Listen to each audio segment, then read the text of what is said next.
Diligencia, rápido, veloz, fervoroso, anhelo, prisa, prontamente.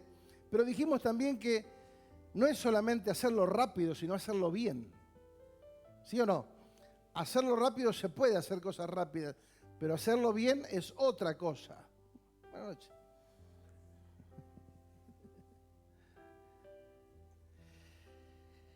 Desde el comienzo del accionar de la iglesia dijimos, todos los que se añadieron en el nuevo pacto, uno lee ahí en Hechos capítulo 2, lo hicieron de manera efectiva, diligente, asumiendo compromisos, responsabilidades, dándolo todo sin especulaciones, como recién nos decía Vale. La iglesia del primer siglo entendió que era su momento, era su tiempo y lo dieron todo. ¿Sí? Por eso quedaron como un ejemplo de todo lo que se necesita hacer cuando somos entendidos. Por eso los diligentes no están mirando lo que hacen los demás, están enfocados en hacer o llevar a cabo con diligencia y excelencia su asignación, tratando de sacar el mayor provecho de los recursos que ya nos fueron dados en Cristo. Eso es ser diligente, lo que ya tenemos en Cristo. ¿Sí? Muchas veces pensamos que todavía necesitamos, pero en realidad en Cristo estamos completos. Tenemos demasiadas cosas asignadas para ser efectivos. Diligente es quien no da nada por sentado, ni se confía ni se relaja, sino que se mantienen firmes en sus certezas y convicciones. Esto habla de ser diligente. Esto no solamente habla de ser diligentes, sino también de ser maduros en Cristo, ya que no fueron entusiasmados, emocionados o excitados por la palabra, ellos fueron transformados por la palabra. Y hay algo interesante que vamos a ver, y yo le pido por favor mucha atención, pues es un tema delicado, un tema profundo, que necesitamos entender. Porque hay cosas que suceden en nuestra vida y lo primero que decimos, no entiendo. ¿Sí? Cuando hablamos de la voluntad de Dios, no sé cuál es la voluntad de Dios. Entonces, si no entendemos, difícilmente podremos ser efectivos y mucho menos aún diligentes. ¿Cómo voy a ser diligente en algo que no entiendo? Es imposible, imposible. Por eso, quien está enfocado, quien se mantiene firme en sus convicciones, no solamente es diligente, sino que actúa de manera madura. Por eso digo, los primeros añadidos al cuerpo de Cristo, a la iglesia, no fueron entusiastas, no fueron simplemente simpatizantes, ¿sí? Oyentes. No, se añadieron. Porque esa palabra añadir significa eso. Tenían la misma genética de los apóstoles. Automáticamente se transformaron en iglesia, ¿sí? Sin edificios, y fueron altamente efectivos y poderosos. Por eso, hoy vamos a ver la diferencia entre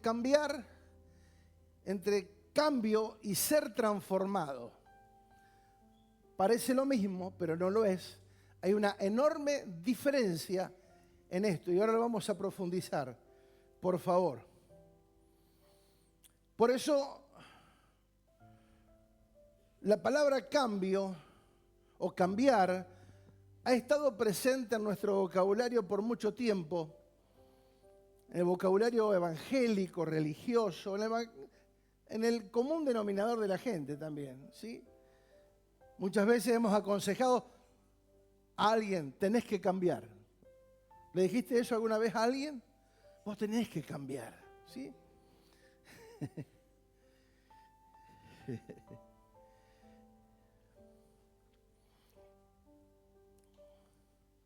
Tenés que cambiar, tenés que hacer un cambio.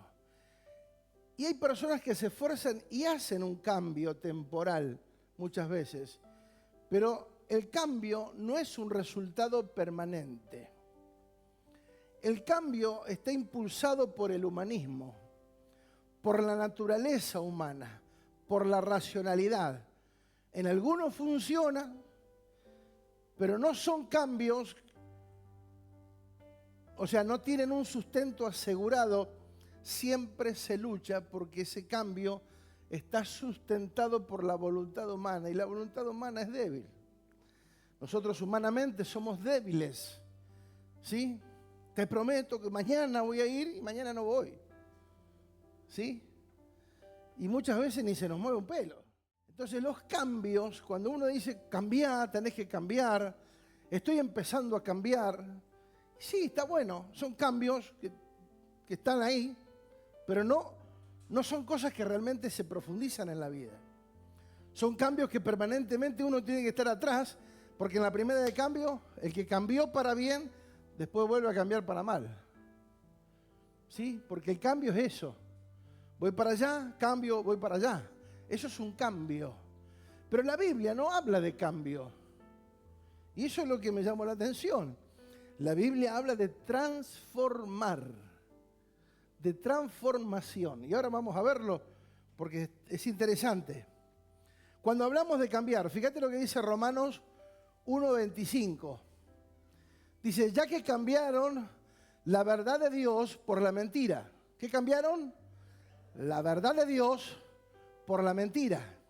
Honrando y dando culto a las criaturas antes que al Creador, el cual es bendito por los siglos de los siglos. Amén. Cuando uno lee Romanos 1 a partir del 22, creo 23 en adelante, está hablando de la decadencia del ser humano. El ser humano, lejos de Dios, cambiaron la verdad por la mentira. O sea, alguien cambió la mentira por la verdad. Pero ese cambio un día fue al revés. Cambiaron la verdad por la mentira. ¿Se puede hacer eso? Y sí. Lamentablemente muchos lo hacen así. No son todos, obviamente, gracias a Dios. Pero hay quienes cambian la verdad por la mentira. Porque es fácil cambiar la mentira por la verdad. Porque uno ya vive en la mentira y sabe en qué termina eso. En qué termina la mentira. Por eso es fácil dejar la mentira por la verdad. Ahora, dejar la verdad por la mentira ya nos habla de que hay algún problema. Hay algo que no está bien.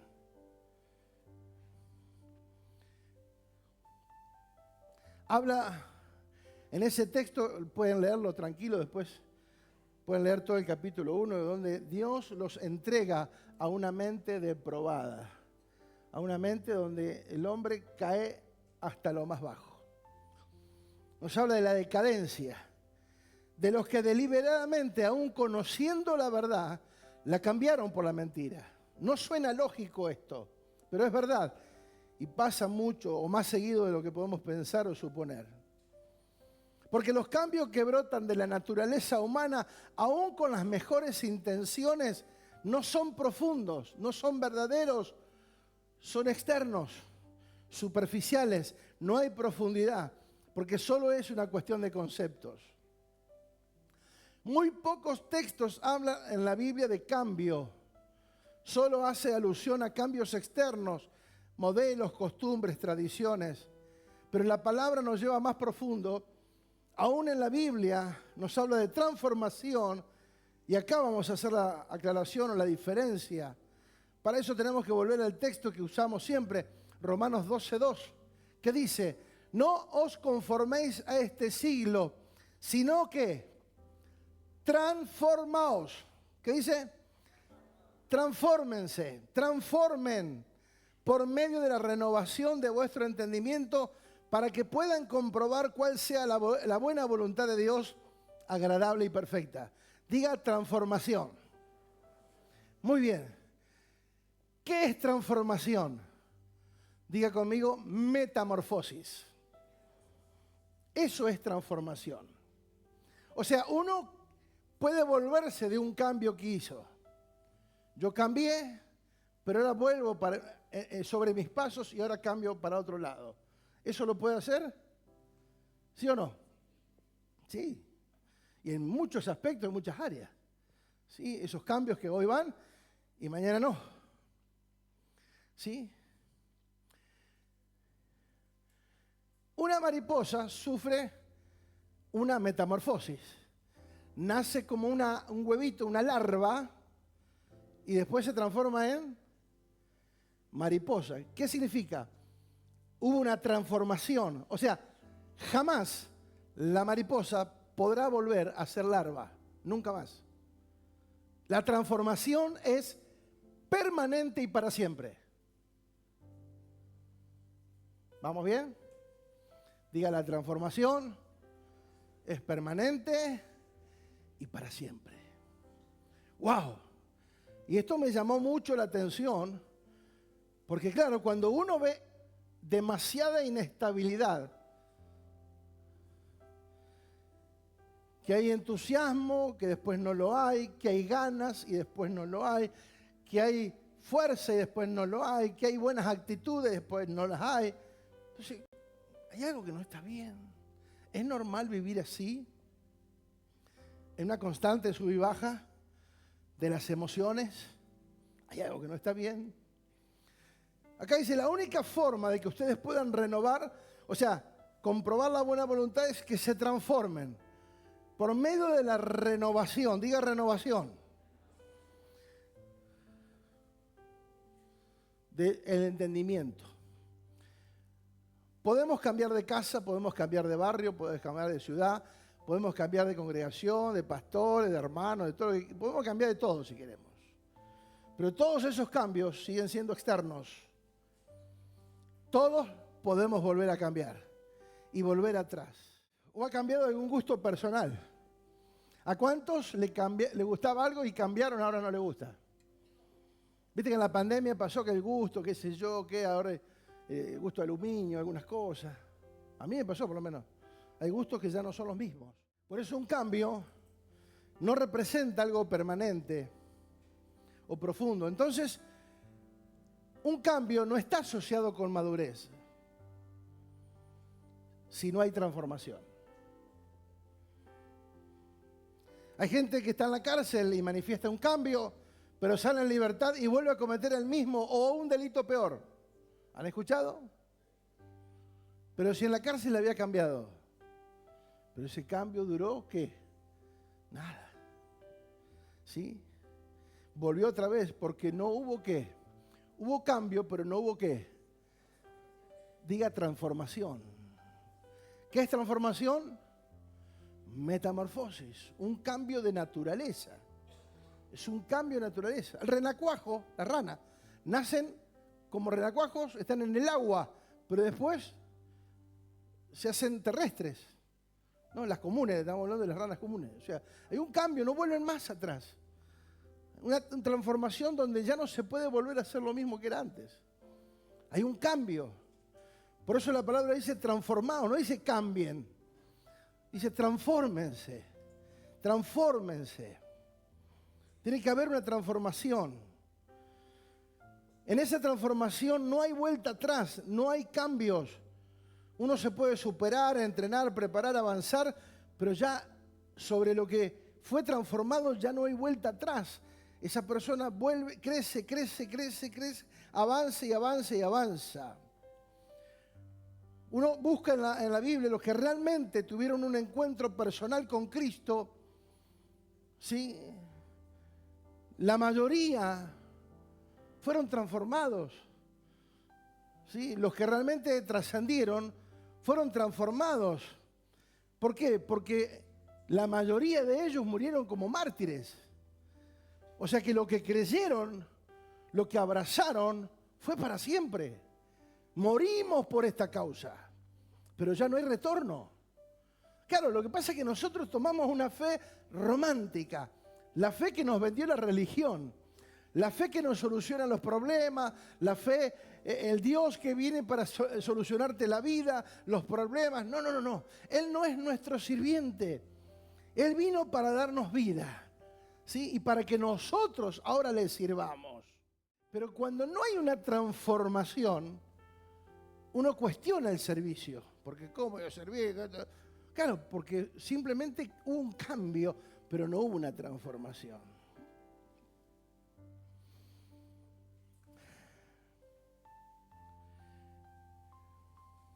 El tema es que cuando hacemos una evaluación, muchas veces confundimos un cambio temporal por una transformación. Al parecer son iguales, pero con el tiempo nos damos cuenta que no son lo mismo. La transformación es hoy y para siempre. Soy hoy una nueva, por eso que ustedes son una nueva criatura. Los que están en Cristo son una ¿qué? Nueva criatura. ¿Qué es algo nuevo? ¿Qué es renovación del entendimiento? Es algo nuevo, que no tiene ningún historial, algo nuevo, que no tiene nada para comparar. No hay ni una imitación, es nuevo, diga nuevo. Por eso esa renovación del entendimiento es tener un entendimiento nuevo, no el mismo de siempre. Tener un entendimiento superior, diga superior. Puntualmente la transformación renovando la forma de pensar, hacer nuevo la forma de pensar, una forma de pensar nuevo sin antecedentes previos, sin comparación, una forma nueva de pensar. Porque, amados, podemos escuchar 1.000.000 de mensajes. Podemos escuchar o leer la Biblia 1000 veces, pero si no hay transformación, todo eso queda en una experiencia religiosa, dijo el profeta. ¿Sí? No hay profundidad, porque no hay ¿qué? No hay transformación.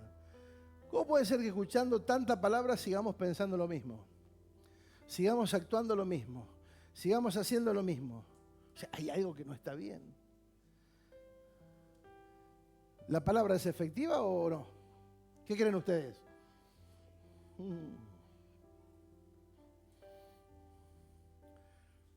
Yo he visto a lo largo de los años cambios. Hay gente que cambió, que volvió a ser católico, conociendo la verdad. Se hicieron testigos de Jehová, buscaron otra religión, porque compararon la fe con otra religión, rebajaron la fe con otra religión cuando Dios no es religión. Fíjate vos, por eso digo, el peligro de una mente no transformada, el peligro de la mente no transformada, es una mente que es un caldo de cultivo para lo que el infierno quiere hacer.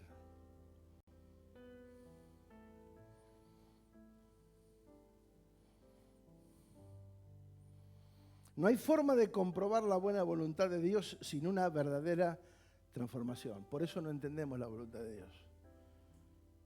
Nos cuesta entender cuál es la voluntad de Dios. Por eso no lo hacemos. Por eso nos cuesta obedecer. Cuando es fácil, está escrita la voluntad de Dios, es fácil de entender. Lo que pasa es que sin una transformación hay cuestionamientos, hay dudas, hay temores, y si lo hago, no lo hago. ¿Sí? Por eso la semana pasada vimos la importancia de entender y conocer la buena voluntad de Dios. Las mezclas, una forma de vida dual, es altamente peligroso, lo dijimos muchísimas veces. Por eso debemos definirnos, porque es a través de un encuentro real con Cristo, no con la religión, no con una experiencia emocional, sino con Cristo y nacer de nuevo. Darle toda mi vida al Señor y tener ese encuentro que yo necesito para ser transformados. ¿Cuáles son las realidades presentes? Una de las cosas que debemos entender es que en la cultura actual no se ve la verdad como algo absoluto, sino como algo relativo, que cada quien lo define según su propia experiencia o conocimiento. De hecho, que hay frases que escuchamos muchas veces, por ejemplo, tu verdad no es mi verdad. ¿Lo escucharon? Cada quien tiene su verdad. No existe solo una forma de ver las cosas. ¿Está bien eso? Pero aún lo hemos escuchado en estos ámbitos, donde deberíamos de tener más claro la cosa. Bueno, lo que pasa es que yo pienso así. ¿Y? Todas estas frases terminan debilitando el fundamento bíblico del Evangelio. El Evangelio no representa, no presenta la verdad como una teoría, como una ideología, como una serie de mandamientos que cumplir simplemente. La presenta como una persona, Cristo. ¿Sí? El Evangelio presenta la verdad como una persona, no como una idea o como un concepto. Jesucristo no solo enseñó la verdad, sino que dijo: yo soy el camino, la verdad y la vida. La verdad no es un concepto, no es una ideología, es Cristo.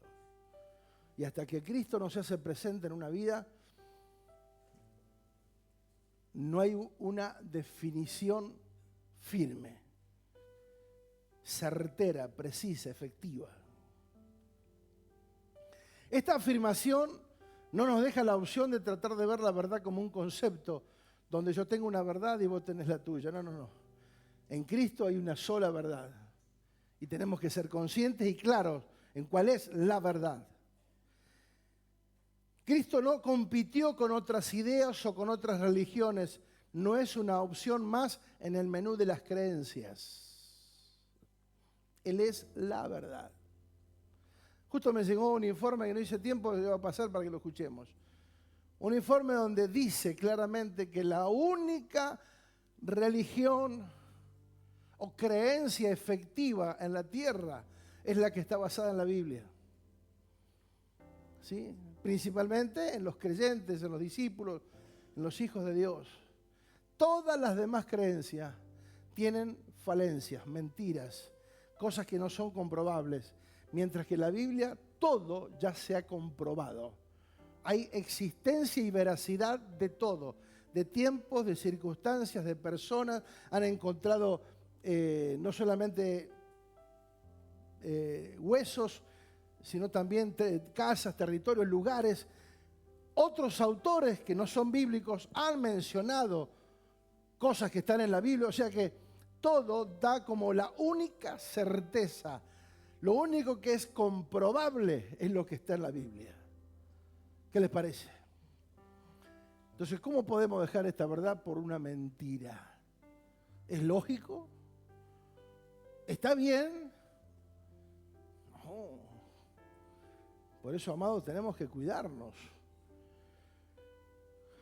Cristo es la manifestación misma del carácter de Dios y es también la plenitud de la verdad revelada. Es el verbo hecho carne.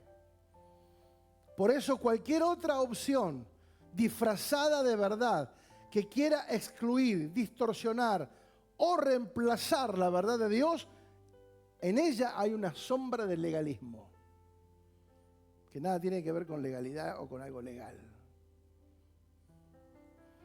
Legalismo tiene que ver con imposición. La realidad de todo esto puede suceder en una mente no renovada, donde hay dudas de la verdad, se duda de la existencia real de Dios. Entonces uno termina siendo confundido, donde no hay constancia, porque yo no sé la verdad que esto de Dios. Bueno, fíjate, siga participando. Busquemos afuera a ver dónde está la verdad. Y nos vamos a dar cuenta que la única verdad está en Cristo. La única verdad está en Cristo. Y eso no tiene modo de ser alterado, distorsionado ni reemplazado. ¿Sí?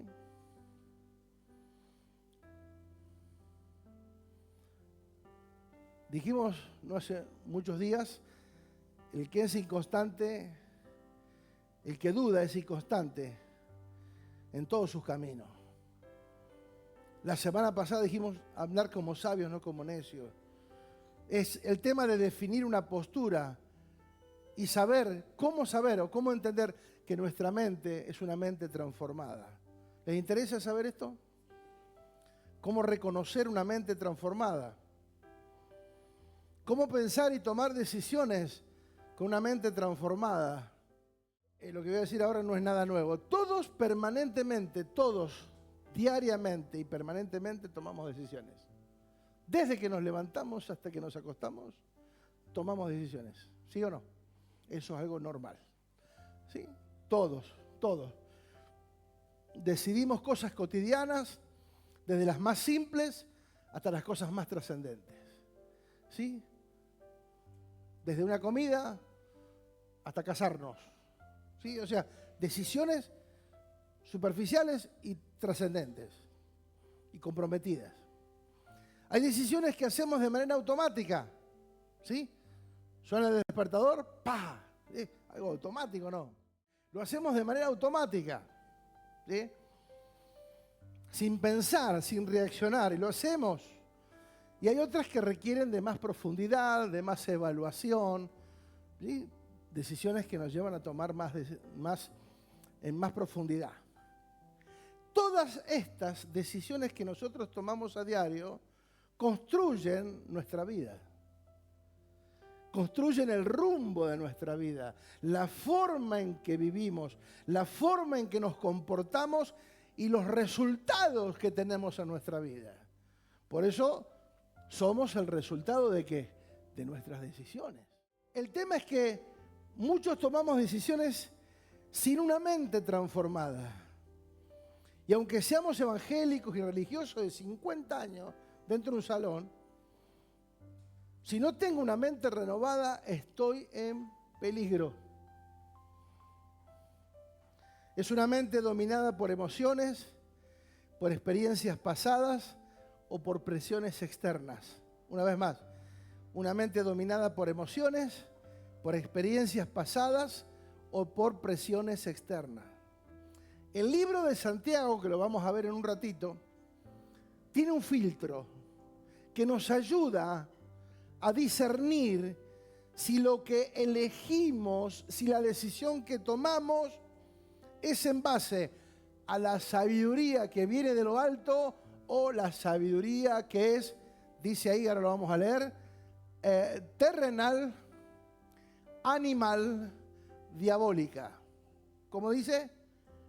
Terrenal, animal, diabólica. Por eso muchas veces, como personas, pueden hacer actos tan criminales, ¿sí? De atacar a un niño, lo que sea. ¿Cómo puede ser en la mente de una persona normal pueda tomar esa decisión tan loca? Pero ahí nos damos cuenta que la mente es peligrosa.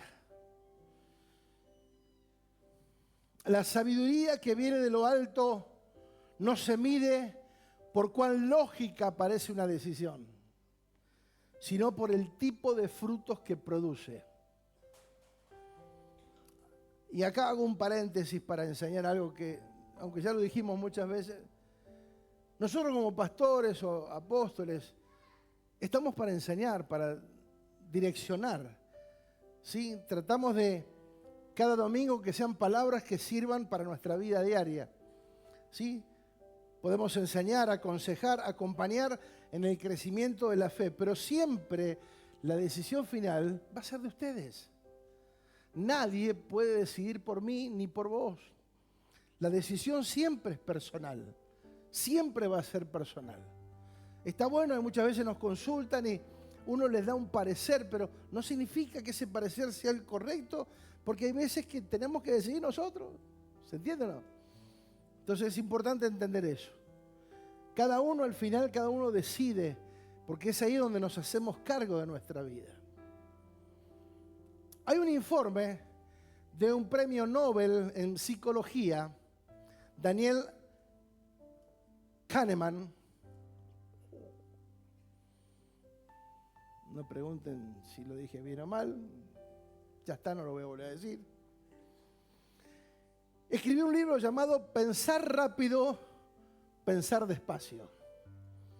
Y él describe dos sistemas de pensamiento, como la psicología entiende que dentro nuestro, dentro de cada cabecita, por lo menos, hay dos sistemas de pensamiento. El sistema 1, pensar rápido intuitivo y emocional. Y el sistema 2, más lento, deliberativo y lógico. ¿Se entendió? Muy bien, este libro explora cómo estos sistemas interactúan para generar nuestros juicios y nuestras decisiones, identificando los sesgos cognitivos y heurísticos que afectan nuestro pensamiento y nos lleva a cometer errores. Y cómo esta dualidad influye en nuestra percepción de la felicidad y de la toma de decisiones.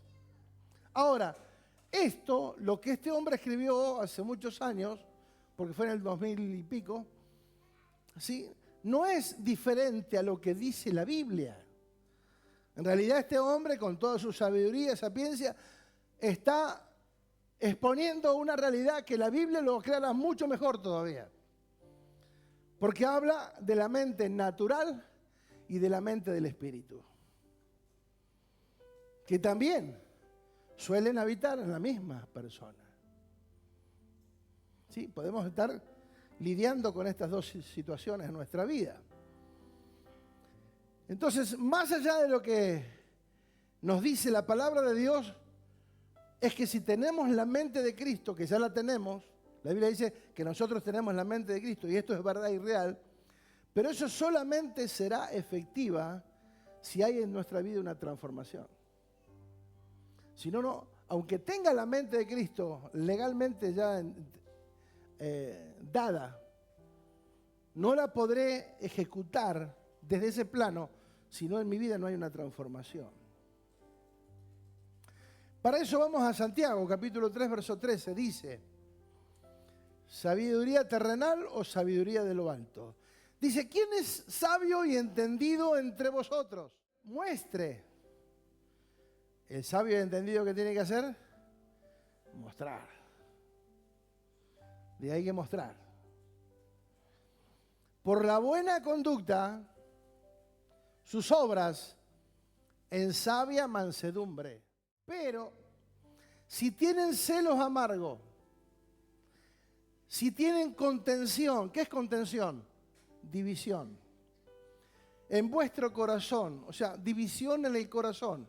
Corazón dividido, para allá y para acá. La verdad, la mentira.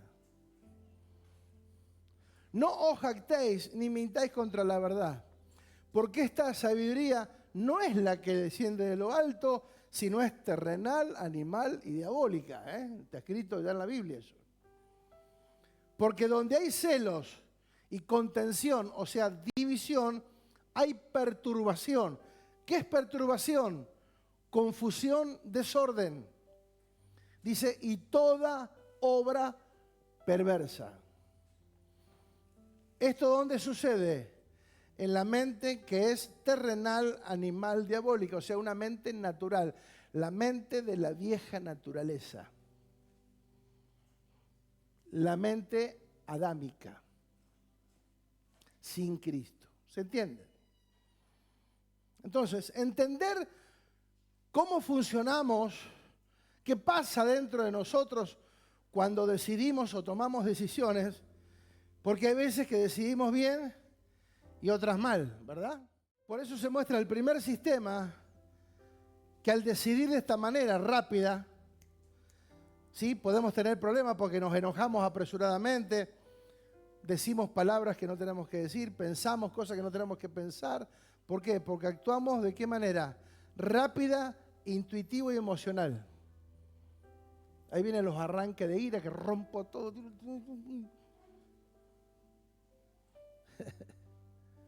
¿Sí?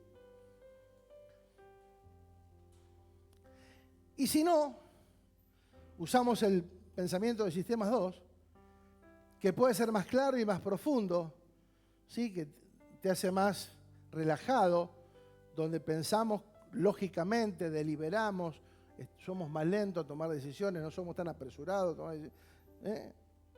Entonces, el sistema 2 es un poco más claro, más profundo. El tema es que estas dos operan en la misma mente. Pero ¿qué hay de fondo? La diferencia es que la ciencia descubre el mecanismo, pero la palabra de Dios nos revela el verdadero problema de fondo. Sí, la psicología dice, bueno, hay dos clases de pensamiento. Perfecto. Pero el Señor dice, ¿cuál es el problema acá? ¿Dónde está la raíz del problema? Es que la raíz del problema es, quien es sabio y entendido debe mostrar, ¿sí? Debe evidenciar por sus acciones, sus obras en sabia mansedumbre. Pero si hay este tipo de conductas que son contrarias, celos, ira, enojo, esto, aquello, esa mente no es de Dios. Entonces ahí nosotros, por eso dijimos que en Santiago nos daba un filtro para saber que si nosotros pensamos de esta manera, el tipo de pensamiento que nosotros tenemos o la forma de pensar todavía no está transformado. No hay una transformación. ¿Sí? Volvemos a leer. Celos amargos, división, ¿sí? En vuestro corazón, no mientan, ¿sí? Porque esta sabiduría no desciende de lo alto. O sea, si hay cosas en nuestro corazón que no van, y nosotros estamos en ese pensamiento, y tenemos celo, y tenemos esto, y tenemos aquello, no, ahí no está la mente sabia. Este tipo de conductas son todo lo contrario a la sabiduría de Dios. Por eso es terrenal, animal y diabólica. Pero hay otra realidad que sigue en Santiago 3:17. Dice, pero la sabiduría que desciende de lo alto es primeramente pura. ¿Cómo es la sabiduría? Pura. Después, pacífica. La sabiduría es pura, es pacífica, es amable. Nadie mira al de lado. Es benigna, llena de misericordia y llena de buenos frutos. Llena.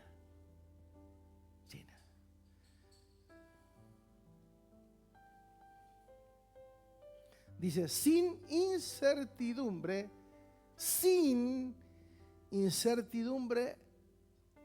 ni hipocresía. Hipocresía está relacionada con la falsedad. Con hacer, decir, pensar, actuar cosas que no siente. No debe haber hipocresía entre nosotros. Somos verdaderos, somos hijos de la luz. Amamos la verdad. A lo blanco, blanco, a los negros, negros, punto, ya está bien. Por eso la Biblia nos habla de soportarnos unos a los otros. ¿Sí? Pero la hipocresía es algo, por eso no tiene que haber hipocresía. En la sabiduría que viene de Dios no hay hipocresía.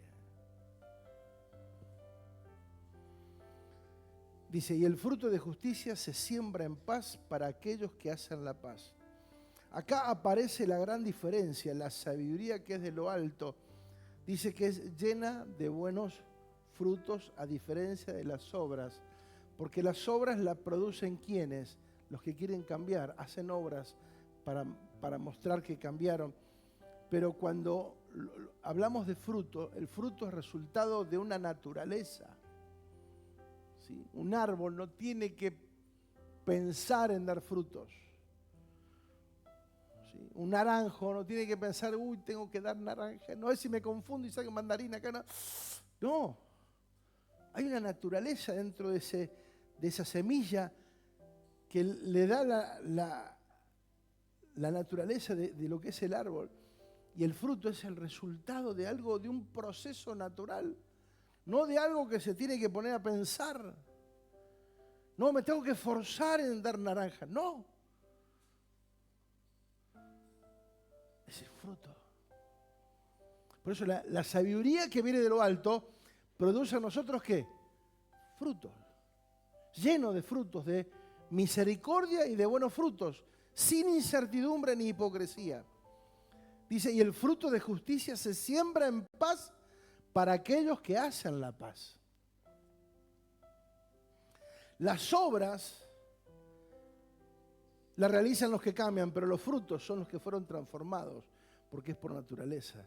Sin transformación interior, aún las decisiones más reflexivas, que nos tomemos más tiempo y seamos más cautos, igual pueden estar desconectadas completamente del carácter de Cristo si no hemos sido transformados por Él. La madurez espiritual no es solo aprender a pensar más lento o racionalmente, es aprender a discernir desde una mente transformada por el Espíritu. Un hijo de Dios maduro no decide solo porque le parece lógico, sino porque ha filtrado esa lógica a través de la verdad eterna, la verdad del reino. Entonces, cuando yo filtro lo que estoy por decidir, eso está en la Biblia. Eso es lo que aconseja Dios. Ese es el respaldo de Dios que yo tengo para pensar de esta manera. Entonces, ahí yo puedo caminar sobre algo más firme, porque conozco cómo Dios opera, cómo Dios piensa. Porque Él ya pensó y ya actuó, y ya ejecutó, y ya nos dio. Entonces, sé cómo Dios piensa, cómo Dios actúa. Lo hemos visto. Dijimos el otro día, Dios dice, hace fiesta en los cielos por un pecador que se arrepiente. Nosotros muchas veces ni estamos pensando en que un pecador se pueda arrepentir. Por eso no estamos tan conectados con predicar el Evangelio. Cosa que deberíamos hacer todos. Predicar la palabra todo el tiempo. Porque yo tengo que celebrar lo que Él celebra, festejar lo que el cielo festeja. Si no estamos fuera de tiempo, nosotros hacemos fiesta de lo que Dios no hace fiesta. Yo puedo tomar decisiones muy reflexivas y no, me voy a tomar el tiempo para pensar, pero esas decisiones, si no están filtradas, si no pasan por el filtro de la verdad eterna, ¿sí? Están erradas. Y eso es lo que vemos, que muchas veces, no, voy a tomar un tiempo para pensar porque esto no es fácil. Y toman decisiones de cualquier verdura porque nunca filtraron esa decisión por la palabra de Dios. Por eso un hijo de Dios no decide solo porque algo parece lógico, sino que filtró la lógica a través de la verdad. Una pregunta que deberíamos hacernos es, ¿qué es lo que realmente fluye en nuestra vida al momento de tomar decisiones? Nadie toma decisiones desde un vacío. Hay factores internos y externos que contribuyen a esas decisiones que nosotros tomamos constantemente. Por ejemplo, las internas son las emociones que, si no están rendidas al Espíritu, gobiernan de manera impulsiva. Por eso en las emociones puede salir el enojo, tirar todo, romper todo, porque es impulsivo. Las heridas del pasado nos moldean con temores y expectativas, porque las cosas que yo viví, las heridas que me dieron, que me hicieron, porque me abandonaron, porque lo otro, lo otro. Entonces, todo lo del pasado vuelve. Sin una mente transformada, vuelve. Creencias y valores que forman el lente con que evaluamos la realidad. ¿Qué es lo que yo creo? ¿Cuáles son los valores que yo tengo en mi vida? Las creencias que yo tengo en mi vida. Lo que yo creo es el lente donde yo evalúo la realidad. Las externas, la cultura, la influencia de normas y tradiciones culturales, la presión social, el impacto de la presión del grupo y las tendencias sociales, los medios, la influencia de la información y mensajes de los medios de comunicación, expectativas familiares, el peso de las esperanzas y metas impuestas por la familia, ¿sí? Muchas veces, no, yo quiero que mi hijo sea médico. Entonces el chico quiere ser músico, pero estudia medicina porque los padres le pusieron esa meta. Entonces la presión familiar hace que muchas veces tomemos malas decisiones. Necesidad de aceptación, el deseo de ser aprobado y de pertenecer al grupo. Esto sucede muy a menudo. Como quiero pertenecer al grupo y ser aprobado y que todos me digan, ok, me adapto al grupo aunque no esté de acuerdo y tomo malas decisiones. Entonces hay muchas presiones, desde las internas y las externas, que influyen. Pero todo eso, si yo no lo paso por el filtro de la palabra, de la verdad, mis decisiones nunca van a ser sabias. Por eso tomamos decisiones arrebatadas, apresuradas, decisiones que no están en la palabra de Dios. El tema es que después pretendemos el respaldo de Dios cuando nosotros no tuvimos en cuenta la palabra de Dios para tomar decisiones.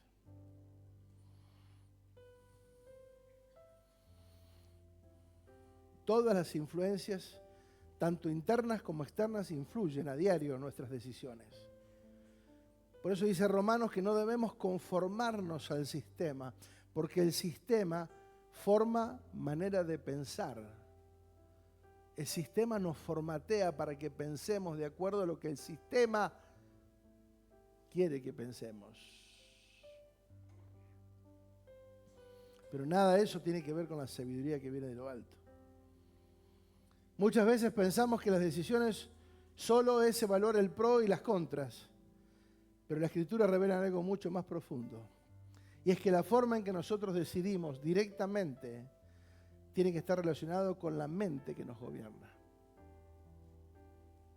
La forma en que nosotros decidimos está directamente relacionada con el tipo de mente que nos gobierna. Por eso tenemos que ser constantes. Hay una batalla permanente entre la mente natural y la mente del espíritu. Por eso yo debo de tomar una decisión y es estar en Cristo. Conocer a Cristo. Tener un encuentro personal, real con Cristo. Porque yo paso por ese filtro. Y en mi vida hay una transformación, que es más que un cambio. Una transformación, una metamorfosis, ya nunca más vuelvo atrás. Por eso, los que decidieron por Cristo, la mayoría que tenemos en la palabra y mucho más en el Nuevo Testamento, encontramos que no hubo marcha atrás. Otros sí, otros abandonaron. Pablo dice, me han abandonado, me han dejado solo. O sea, ¿sufrieron presiones estos hombres? En la Biblia, ¿sufrieron presiones externas e internas? ¿Amenazas? ¿Sí? O sea, si Dios le dice a Pablo, yo te quiero llevar a Roma, y en camino a Roma le suceden 10.500 problemáticas, y no voy a decir, Señor, llévame a otro lado, porque la cosa está compleja. Pero no es donde quiero o donde me gusta, es donde tengo que estar. Y la idea, como dijimos no hace mucho, creo la semana pasada, salir de nuestra zona de confort.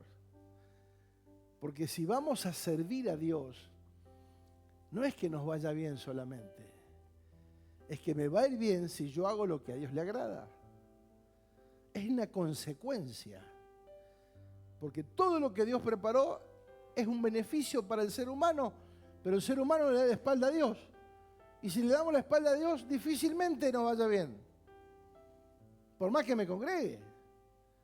O sea, tengo que congregarme y a la vez obedecer. ¿Sí? Por eso, la forma en que decidimos habla de la mente que nos gobierna. ¿Sí?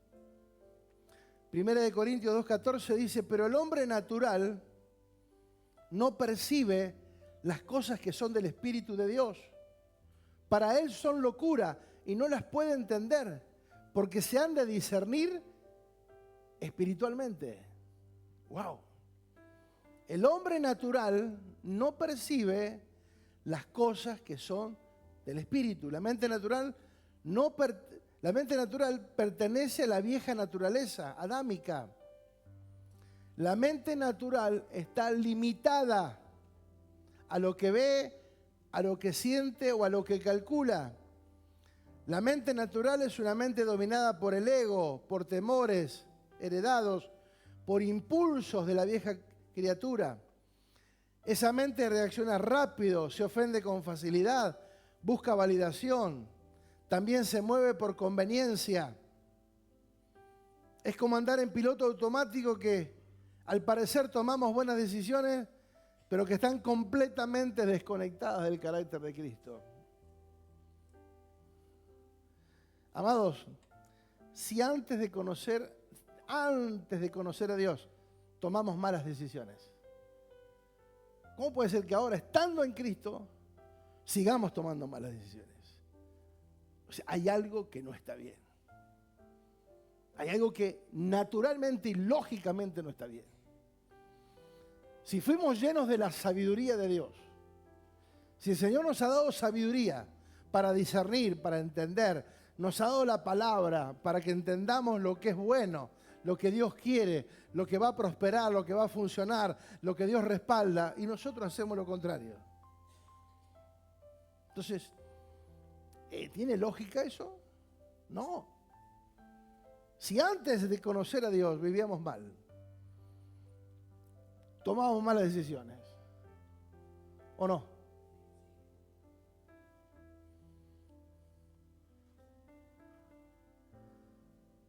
Nos enojábamos, nos ofendíamos,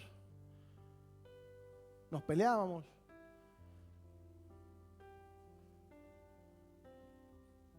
Malas decisiones.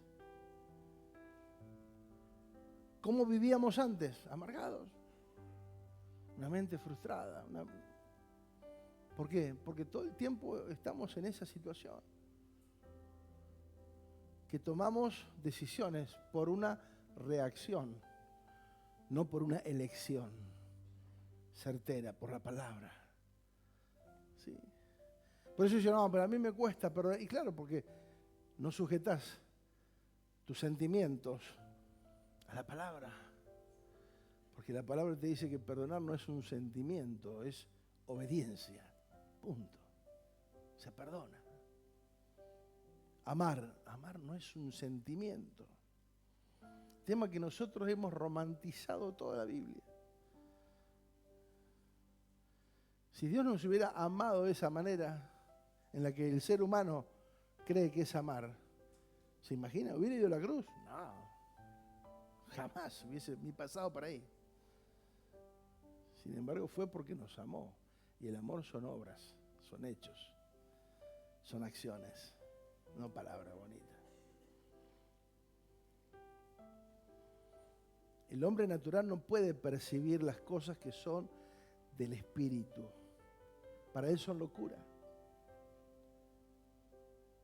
Por eso hay gente que te dice, no, ustedes van ahí que les llenan la cabeza. Claro, la gente no puede entender. Hasta que ve un cambio. Che, pero este era terrible y ahora mirá cómo cambió. ¿Vieron qué? Una transformación. Entonces ahora, los que antes no creían, ahora van a creer, ¿por qué? Por el testimonio del que fue transformado. Desde el principio, muchos jóvenes, o sea, muchos papás, fueron papás de jóvenes que venían. Y decían, che, no, cambió tanto mi hijo que quiero ver en el lugar donde él está, porque ahora ha cambiado tanto. Hasta madruga. Hasta trabaja. Ahora nos respeta. Claro, son frutos, diga fruto. Claro, cuando hay fruto, ¿sí? Que antes decía, respetame porque te rompo la... Y ahora no le tenés que decir eso, ahora te respeta solo. No es por amenaza, es por amor. Porque cuando uno fue transformado, ¿sí? A mí me pasó, yo no lo quería ver a mi papá cuando se separaron con mi mamá, ¿sí? Y mi hermana enfermó y demás. No lo odié, pero no lo quería ver. ¿Por qué estaba enojado? No al modo de odiar, pero sí enojado. por todo lo que estaba pasando en mi casa. Entonces, cuando conocí a Cristo, simplemente lo abracé. Simplemente no hubo nada que decir. ¿Sí? No tuve un conflicto, porque no. Y ya habían pasado varios años, y ya habían pasado muchas cosas en mi casa. Sin embargo, cuando todos conocimos a Jesús, nuestra vida fue transformada. Y entonces fue al contrario. Ahora no solamente que lo amaba, sino que oraba para que él también conozca a Dios. Aunque él había elegido otra familia para vivir, y no importa lo que yo conocí, que él lo pueda conocer. Y el tema que lo conoció justamente en una reunión nuestra. Un día el pastor hace el llamado, ¿y quién pasa? Mi papá. Yo estaba sentado y veo qué pasa. ¡Wow! ¿Qué pasó? Nada. Los cambios son posibles en un corazón transformado. Porque no te tenés que forzar. Porque lo que sale del esfuerzo humano, está bien, es una buena onda, che, qué bueno, le pusiste garra, pero no alcanza. No es válido. La transformación te lleva a hacer cosas permanentemente, sin esperar nada a cambio. Por eso digo, el que es transformado, el servicio no es un problema. Por eso servir es, yo tengo el privilegio de hacerlo. Si alguien no lo entiende, se lo está perdiendo. Oro para que el Señor les alumbre el entendimiento y puedan servir con un corazón sincero. ¿Saben las veces que fuimos a limpiar de chicos, de jóvenes, los salones y éramos los mismos? Pero felices. Yo no contaba, a ver quién vino, tomaba lista, a ver, somos los mismos, ¿eh? No. Servíamos. Hacíamos nuestro trabajo con el corazón fervoroso, diligentes. ¿Se entiende o no? Entonces el servicio no es un problema. El dar es un problema, claro. Fíjate vos, dentro de todos los que fueron transformados, dice que vendían las casas y traían todos los pies de los apóstoles. Ananí y Zafía cambiaron, no fueron transformados, solamente cambiaron. Y dijeron, vamos a hacer que vendimos la casa, vamos a hacer que le entregamos todo, pero vamos a quedarnos con una parte. Especulación, ¿qué necesidad había de hacer eso? Y ahí Pedro dice, pero si la casa era tuya, si cuando la vendiste la plata era tuya, ¿para qué venís a falsear, a mentir? Y en ese momento Dios tuvo que ser radical. Los dos murieron. Porque ambos quisieron mentir al Espíritu Santo. Pero dice, ustedes no me mintieron a mí, le mintieron al Espíritu Santo y los dos murieron. Menos mal que Dios bajó esa línea porque si no... Claro. Acá está, te traemos toda la ofrenda. Y no fue toda la ofrenda, era la mitad.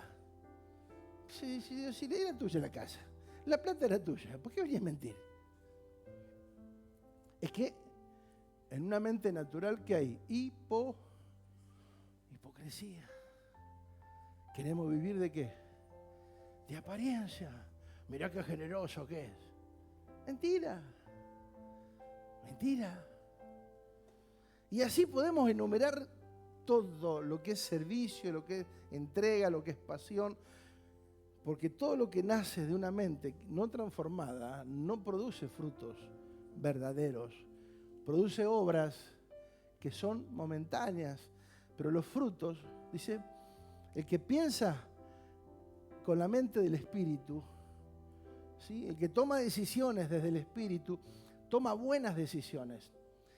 Y cuánto más, y ahora Dios me lo trae a memoria justamente, cuánto más, amado, escuche esto. ¿Cuánto más tenemos que tomar buenas decisiones si hay generaciones que dependen de eso?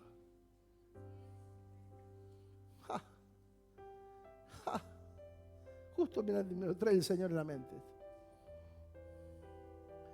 Si yo soy mediocre, ¿qué estoy sembrando en mi generación? Si yo soy conflictivo, ¿qué estoy sembrando en mi generación? ¿Se entiende? ¿Cómo nos tiene que ver nuestra generación? Sabios, bondadosos, amables, sensibles, sembradores, que aman la obra de Dios.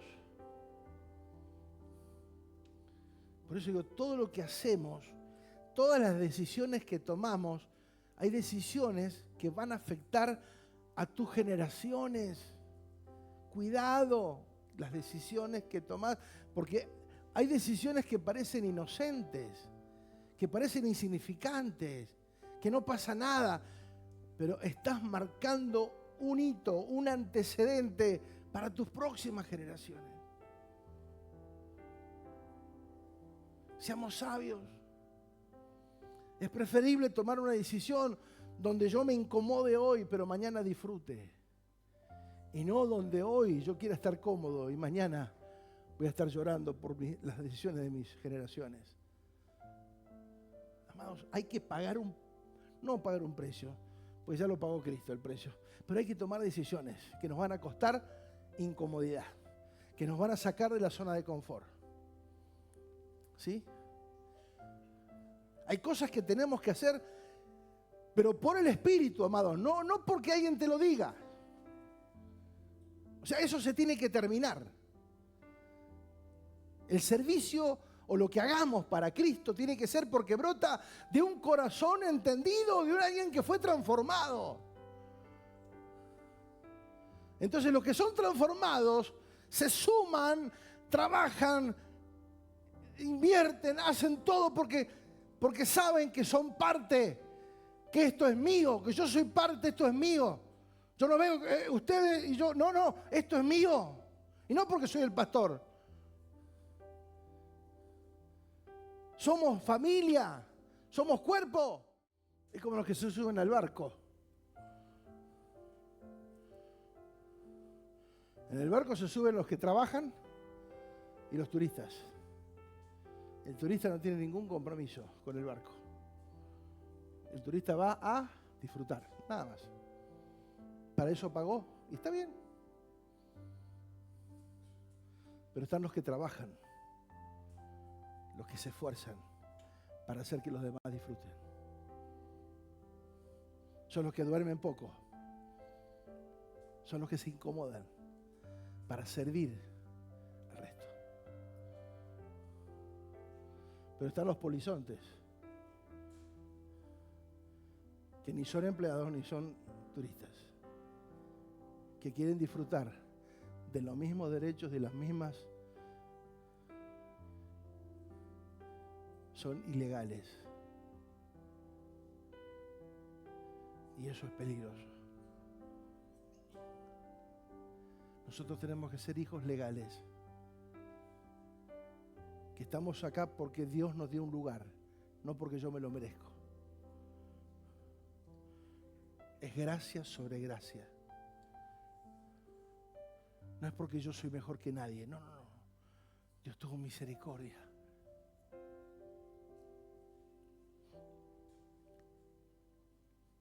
Y me llamó.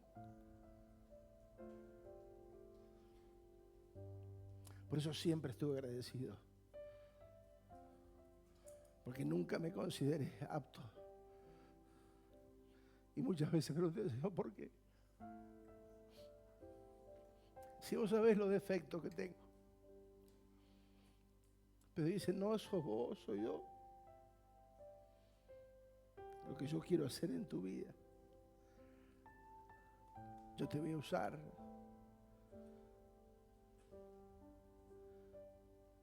Ser transformados por el poder de Dios es lo mejor que nos puede pasar. Es lo mejor que nos puede pasar. Porque todo lo que brote de ahí en más será frutos. Que aparecen las hojas y aparece el fruto. ¿Sí? Y del fruto, todos los demás. ¿Sí? El árbol da el fruto y todos los demás disfrutan ese fruto, lo comen, lo disfrutan porque dio fruto. Y arrancamos la mandarina, la naranja y la comemos y decimos, qué bueno, qué hermosa planta. Así sucede cuando en nuestra vida hay frutos. El radio de influencia será edificado. Por eso tomemos decisiones basadas en la palabra, basadas en el consejo de Dios y no en la simple motivación humana, natural. No. Si lo que voy a decidir está dentro del parámetro de lo que Dios quiere, lo decido. Si no pido consejo, ¿cuál es el problema? No es nada malo pedir un consejo. Estoy por tomar esta decisión. Está bien, está mal. Y ahí lo vemos a la luz de la palabra. Para eso somos familia. Debemos evaluar qué clase de frutos estamos dando. ¿Cuáles son los frutos que vemos por las decisiones que tomamos? ¿Son decisiones sabias o son decisiones naturales? Filipenses 4:8. Ahora, amados, una cosa más para terminar. Concéntrense en todo lo que es verdadero, todo lo que es honorable, todo lo que es justo, lo puro, lo bello y todo lo admirable. Piensen en cosas excelentes y dignas de alabanza. Piensen de manera excelente. Wow. Piensen en cosas dignas de alabanza. Amados, ¿de qué nos llenamos en la mente? ¿Cuáles son los pensamientos que nos llenamos la mente? Lo puro, lo justo, si hay virtud alguna, en esto pensar. Pensemos en cosas sabias, seamos sabios. Hay generaciones que nos esperan, generaciones que van a ser afectadas por nuestras decisiones. Que podamos tener la paz de saber que tomamos decisiones correctas. Aunque nos incomode hoy. Cuando mis hijas eran chicas, íbamos a las reuniones de jóvenes, las dejábamos, las íbamos a buscar, las dejábamos en la reunión a cualquier hora, a la hora que terminaba, 1, 2 de la mañana, invierno, frío, nieve, medio metro de nieve, un frío bárbaro, y nosotros dando vuelta en la camioneta esperando que termine la reunión. Nos incomodamos. Pero oye, acá está, una. La otra anda para allá.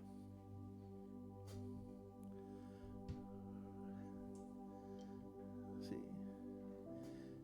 ¿Cuándo te dije, Ana, que vos tenés que servir, ¿Alguna vez te lo dije? ¿No hizo falta? Porque tus hijos te deben servir. Y es algo natural. No es algo forzado.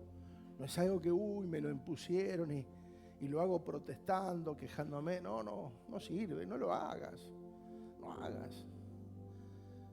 Lo que nace del corazón, lo que nace de la buena voluntad, lo que nace de la sabiduría, es lo que hacemos con entendimiento. Y eso produce resultados. Yo quiero que cierres tus ojos.